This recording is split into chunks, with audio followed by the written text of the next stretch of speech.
If I gave you an extra hour today, you'd probably waste it.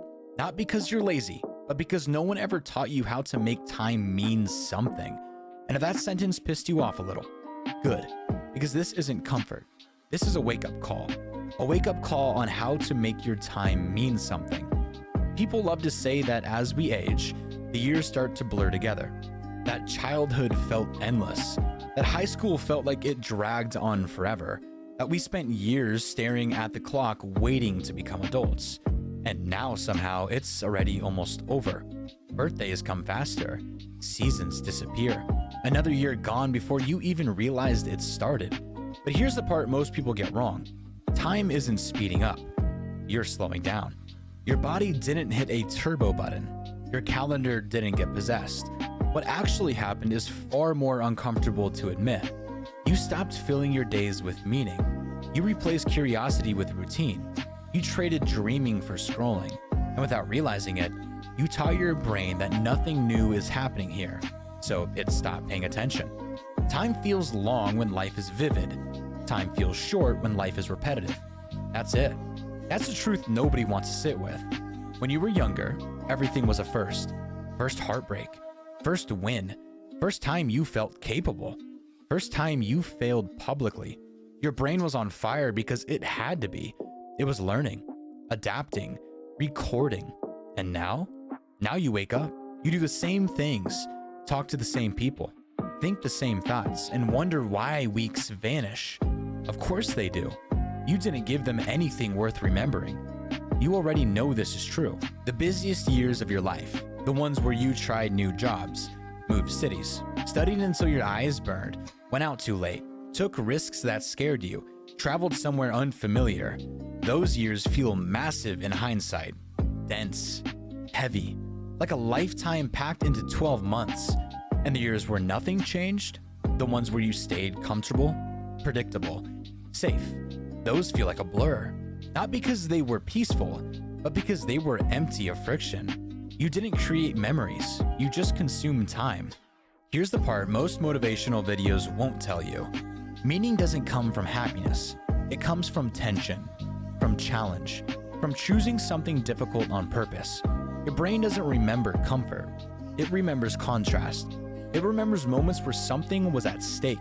That's why the days that exhaust you often feel longer than the days you waste. You fall into bed drained, but alive. Meanwhile, the days you numb yourself disappear without a trace. Same 24 hours, completely different weight. If you want your time to mean something, you have to stop asking how to feel better and start asking what's worth suffering for. Because meaning is expensive. It costs effort. It costs vulnerability. It costs being bad at something long enough to get good. It costs saying yes to things that might not work. And most people don't want that price. They want meaning without discomfort, memories without risk, growth without embarrassment. And that trade doesn't exist. New experiences stretch time because they stretch you. When you do something unfamiliar, your brain slows the moment down. It records details. It pays attention. That's why a week in a new country can feel longer than a month at home. That's why your hardest years are often your most unforgettable ones. You weren't just alive. You were engaged. You were present. You were participating in your own life instead of spectating it. So if your days are flying by, don't panic. Get honest. Ask yourself when the last time was that you did something for the first time. When did you last choose growth over ease? When did you last scare yourself a little on purpose? Not recklessly, but intentionally. Because the goal isn't chaos. The goal is expansion. The goal is to give your life texture again. Making your time meaningful doesn't require quitting your job or disappearing into the mountains. It starts smaller and harder than that. It starts with refusing to let your days be copy-paste versions of each other. It starts with protecting one part of your day that actually belongs to you. Your craft, your body, your mind, your curiosity. 1 hour where you build instead of consume. One choice where you lean into discomfort instead of running from it. One conversation where you tell the truth instead of playing it safe. And here's the kick most people need. No one is coming to do this for you. There is no future version of you who magically becomes disciplined, inspired, or courageous. That person is built through repetition, through boring, unsexy consistency stacked on top of moments of deliberate risk. You don't find meaning, you manufacture it, day by day, choice by choice. Your time will pass either way. That part is not negotiable. The question is whether it will leave a mark, whether 5 years from now you'll look back and feel the weight of lived experience, or just the hollow of echo days that slip through your hands.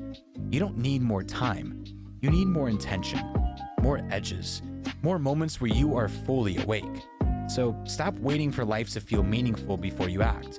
Act in ways that force meaning to show up. Do the things that make you nervous. Learn the skill that humbles you. Say yes to the opportunity that stretches you. Say no to the habits that shrink you.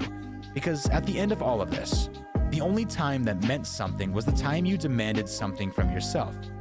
And if that makes you uncomfortable, good. That discomfort is proof you're still alive and still capable of making the next hour count. Thank you for watching.